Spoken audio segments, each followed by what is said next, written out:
Prvý polrok majú za sebou i vrbovskí školáci. Aj oni po prvýkrát na miesto tradičných vysvedčení dostali len výpisy klasifikácie. Ako boli s poloročným hodnotením spokojní učitelia i samotní žiaci, sme v utorok zisťovali priamo v ich základnej škole. Z matematiky, z prírodovedy pridáme, inakšie by sa to dalo. Ale najmenej slovenský jazyk, no? Takto si 31.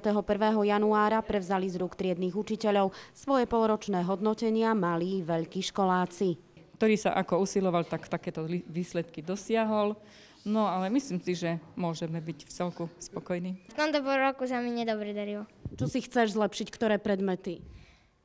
Prírodovedu, slovinu a matiku. U teba to ako vyzeralo s poloročnými známkami? Dobre. To znamená? Samé jednotky. Chcem si zlepšiť prírodovedu, vlastivedu, aj slovenský jazyk. V tomto poloroku ani žiakom vo Vrbove nerozdali vysvedčenia, na aké boli doteraz zvyknutí, ale len výpisy známok. My sme sa rozhodli pre jednostranné výpisy s tým, že tam mali žiaci známky a mali tam aj dochádzku. Dá sa povedať, že vám to ušetrilo nejakú byrokraciu, alebo je to robota taká istá ako pri vysvedčení? Je to taká istá, hádam ešte viac, pretože na dvakrát sa tieto vysvedčenia musia vypisovať.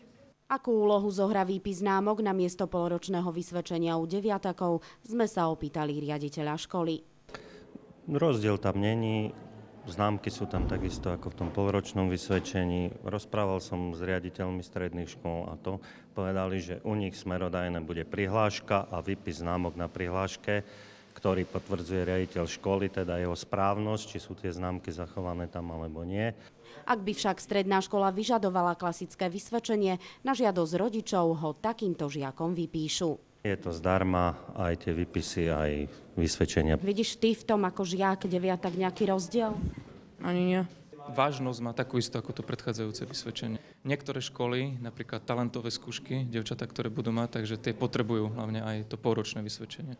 Hlasím sa na pedagogickú školu a tam berú tie poloročné vysvedčenie. Čiže pre teba je to dôležitý papier. No, áno, veľmi. A my sme si vlastne všimli, že aj niektorí deviatáci bohužiaľ mali na pol roka nedostatočnú. Ovplyvní to nejak situáciu, čo sa týka príjmačiek na strednú školu alebo monitora?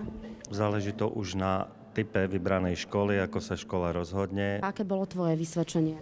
Tak celkom dobre. V čom sa chystáš zlepšiť v druhom pôroku teda? Tak v chemii, v anglickom a vo slovenčine. Medzi 21 deviatakmi boli však aj sami jednotkári. Chceš sa, ty, Paľo, vôbec v niečom zlepšiť? Nie. Najviac ma baví telesná výchova a matematika.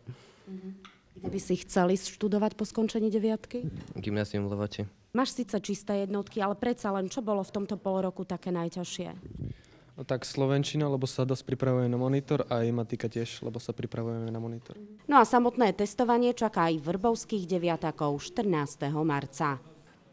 Dúfam, že dopadne dobre, že sa pozbierajú tí, ktorí doteraz nepracovali. Ako sa budeš pripravovať na monitor? Tak zrobím si nejaké testy a tak. Čo budeš robiť cez polročné prázdniny? Sú síce len jeden deň, ale čo máš v ten piatok naplánované? Tak asi sa len poriadne vyspať a nič takého nezvyčajného.